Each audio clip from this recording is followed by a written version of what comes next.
Good morning बच्चों। आज हमें हिंदी की वर्कशीट नंबर 31 करनी है। इसमें लखनवी अंदाज पाठ के ऊपर कुछ प्रश्न पूछे गए हैं।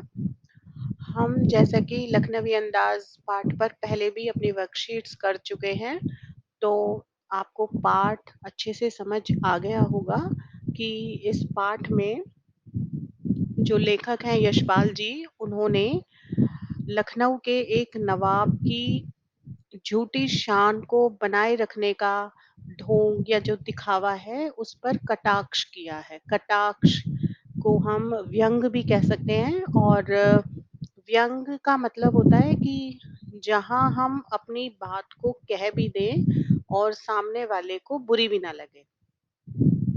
तो यशपाल जी ने लखनवी अंदाज नामक व्यंग्य कहानी ये साबित करने के लिए लिखी थी कि बिना कथ्य के कहानी नहीं लिखी जा सकती। हम इस बात को पहले भी पढ़ चुके हैं कि किसी भी कहानी के लिए कथ्य होना बहुत जरूरी है। उसमें पात्र, घटना, विचार, इन सब का होना बहुत जरूरी है। तो इस पाठ में यशपाल जी ने उस पतनशील सामंती वर्ग पर कटाक्ष किए हैं जो वास्तविकता से बेखबर एक बनावटी जीवन शैली का आदी है। क्या मतलब है इसका? कि सामंती वर्ग वो वर्ग है जो पूंजीपति वर्ग है, या कह लीजिए कि वह गरीबों का शोषण करके उनके मेहनत के बलबूते पर जीवित है। तो इस कहानी का दूसरा नाम हो सकता है झूठा दिखावा, नवाबी शान या आडंबर, और इसका एक और नाम हो सकता है हवाई भोज। भोज यानी दावत, और हवाई इसलिए क्योंकि जो नवाब साहब हैं उनका पेट तो खीरे को हवा में ही खाकर भर गया था। और ये अलग-अलग नाम इसलिए रखे जा सकते हैं क्योंकि नवाब साहब ने अपनी झूठी शान और शौकत को कायम रखने के लिए अपनी छोटी सी इच्छा को ही दबा दिया। और वो छोटी सी इच्छा कौन सी थी? खीरा खाने की इच्छा। और उसे दबाना क्यों पड़ा? क्योंकि उन्हें अपनी झूठी शान कायम रखनी थी, और वो नहीं दिखाना चाहते थे लेखक जैसे एक सामान्य से साधारण से व्यक्ति को कि एक जो नवाब है वो खीरे जैसी वस्तु खा सकता है। साथ ही ये उनके नवाबी स्वभाव, सामंती वर्ग की बनावटी जीवन शैली व झूठे प्रदर्शन के भाव को भी दर्शाता है। तो आज के समय में भी लोगों के नकली, झूठी और बनावटी जीवन को देखा और महसूस किया जा सकता है। इस पाठ में नवाब साहब की जिन चारित्रिक विशेषताओं का पता चलता है, आपको पहले क्वेश्चन में वो लिखने हैं। यहाँ पर एक ट्रेन का डब्बा दिखाया गया है चित्र में। ये नवाब साहब हैं जो खीरे को सूंघ रहे हैं, और यहाँ पर आपके लिए 5 बॉक्स दिए गए हैं जिसमें आपको नवाब साहब के चारित्रिक विशेषताएं लिखनी है, जैसे कि उनका नवाबी स्वभाव था, और बनावटी जीवन शैली है, झूठा प्रदर्शन है। ये सब आप यहाँ पर लिख सकते हैं। दूसरा प्रश्न है, आपने भी कभी ना कभी किसी के बनावटी जीवन शैली व झूठे प्रदर्शन के भाव को महसूस किया होगा। किसी ऐसी घटना का जिक्र करते हुए अपने विचार लिखिए। तो ये प्रश्न आपके दैनिक जीवन पर आधारित है कि आपके रियल लाइफ में, वास्तविक जीवन में कभी कोई ऐसी घटना घटी हो, तो आपको उसका यहाँ पर जिक्र करते हुए अपने विचार लिखने हैं। तीसरा प्रश्न है, निम्नलिखित वाक्यों में से क्रियापद छांटकर क्रिया भेद भी लिखिए। हम 6 क्लास से ही संज्ञा, सर्वनाम, विशेषण, क्रिया ये सब पढ़ते आ रहे हैं। तो आपके मदद के लिए मैं एक बार आपको ये समझा देती हूँ कि क्रियापद, इसका क्या मतलब हो गया? क्रिया के पद, पद यानी शब्द। जो भी शब्द किसी वाक्य में आ जाता है वो पद कहलाता है। और यहाँ पर इस पहले वाक्य को देखें तो जिन शब्दों से हमें किसी कार्य के होने या करने का पता चले उसे हम क्रिया कहते हैं, तो क्रियापद वो शब्द हो गए जिनसे किसी काम का पता चल रहा है। तो अब पहला अगर हम वाक्य पढ़ें कि एक सफेदपोश सज्जन बहुत सुविधा से पालथी मारकर बैठे थे। तो यहाँ पर जो कोई काम हो रहा है, क्रिया हो रही है, वो है बैठे थे। ये हो गया आपका क्रियापद।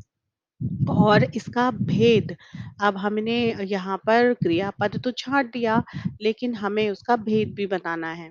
तो क्रिया हमारी 2 तरह की होती है, एक सकर्मक क्रिया और एक अकर्मक क्रिया। तो कैसे पता करें कि सकर्मक है या अकर्मक है? सकर्मक का मतलब है जिसमें कर्म हो, और अकर्मक का मतलब है जिसमें कर्म ना हो। तो अब ये कैसे पता चले कि कर्म है या नहीं? तो हम इसके लिए क्या करते हैं कि किसी भी वाक्य में सबसे पहले ये पता करते हैं कि क्रिया के पद कौन से हैं। तो हमने यहाँ पर ये वाला पद ढूँढा। अब जैसे दूसरा है कि नवाब साहब ने संगति के लिए उत्साह नहीं दिखाया, तो क्रिया का पद हो गया दिखाया। ठाली बैठे कल्पना करते रहने की पुरानी आदत है, तो यहाँ क्रिया के पद हो गए बैठे, कल्पना करना और है।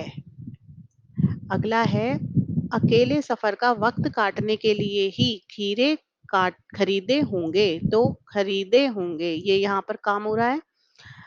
खीरों के सिरे काटे और उन्हें गोदकर झाग निकाला, तो यहाँ पर देखिए क्रिया कहाँ कहाँ हो रही है। एक तो काटे, एक गोदकर। गोदकर क्या होता है, जो हम खीरा जब काटते हैं तो ऊपर से उसे काट के जो हम चाकू मारते हैं उसमें, उसे कहते हैं गोदकर। और फिर जब घिसकर हम झाग निकालते हैं, तो यहाँ पर एक हो गया निकाला।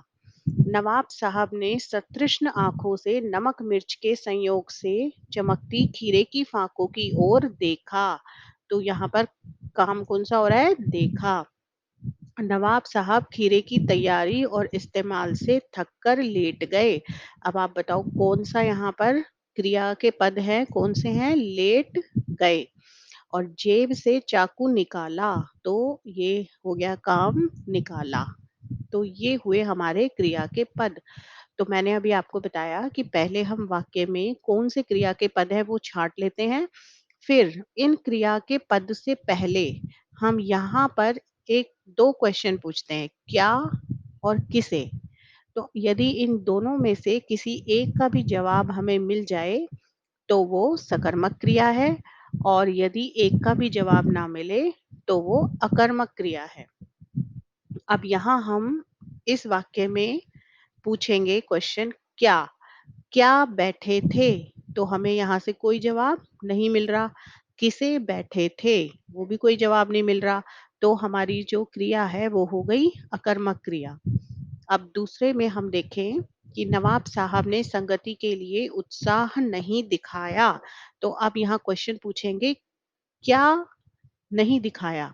तो क्या नहीं दिखाया, लेकिन हमारे पास यहाँ जवाब आ गया उत्साह। अब एक जवाब आ गया है, तो ये क्रिया हुई सकर्मक क्रिया। अब तीसरे में हम देखें, ठाली बैठे, तो हम यहाँ पर बैठे क्रियापद से पहले क्वेश्चन पूछेंगे, क्या बैठे।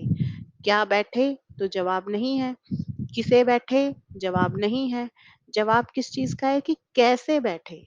कैसे बैठे, ठाली पर, कैसे हमें पूछना नहीं है। तो क्या और किसे दोनों का ही आंसर नहीं है, तो ये बैठे जो हमारा क्रियापद है, तो ये क्रिया हो गई अकर्मक। कल्पना करते, तो कल्पना करना, ये भी क्या चीज है हमारी, अकर्मक क्रिया। पुरानी आदत है, तो क्या है। अब आप कहोगे कि आदत है, लेकिन जो आदत है वो कोई काम नहीं है।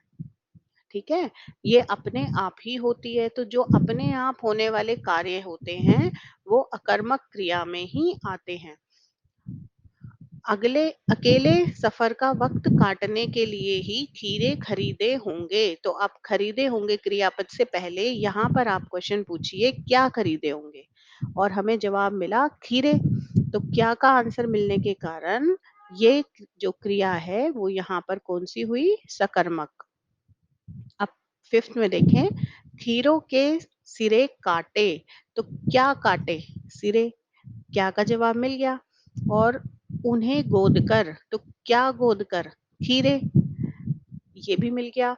झाग निकाला, तो क्या निकाला? झाग। तो इसका मतलब ये तीनों ही जो क्रियापद हैं, वहां पर कौन सी क्रिया है? सकर्मक क्रिया।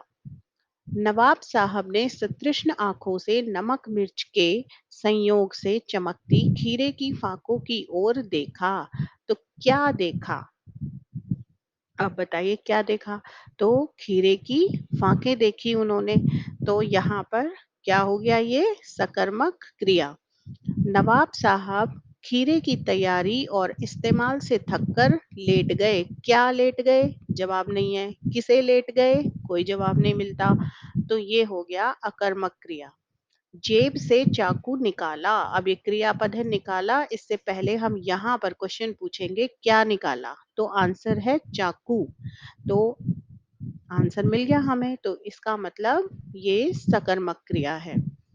तो अब मैं आशा करती हूँ कि आपको ये क्रियापद छांटना और क्रिया भेद बताना आ गया होगा। इसके लिए प्रैक्टिस के लिए मैं आपको सप्लीमेंट्री शीट भेजूंगी जिसमें क्रियापद और क्रिया भेद लिखना होगा। आप उसको जरूर करके भेजें। Thank you.